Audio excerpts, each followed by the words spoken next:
Oywak ni piny Kenya mana kaka pinje mamoko mapod dongore e Afrika kale obadho mathoth ahinya mag yedhe mamero ji kaachiel kod timbe mag njore. Kibicho kata kamano kwayo tudruok malach gi pinje mamoko maneno ni girakore kod midhiero mar ohala mar yedhe makelo mer kod timbe mag njore. Jatelono ne owuoyo e lo jatend Migago mar arita ma Sirkal Kithure Kindiki e nyasi mar pradek ma onywando pinje buora ma osebedo ka tayo kanyakla weche makedo kod ohala mar yedhe mamero ji ma otisi ni narcotics.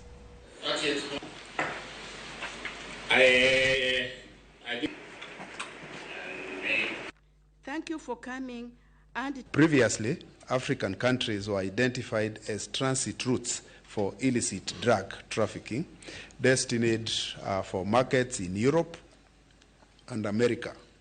However, the region has since become a destination to these drugs, which explains growing presence of narcotic drugs and new psychoactive substances in our communities.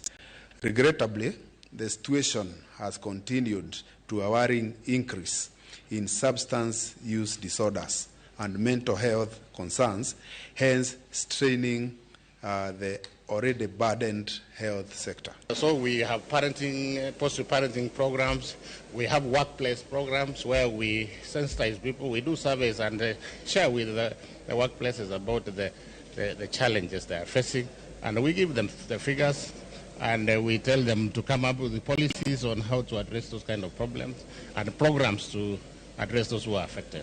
Most member states worldwide of the United Nations agree that the policies that we have in place are right, but that we have not done our good job in implementing what we've committed to do.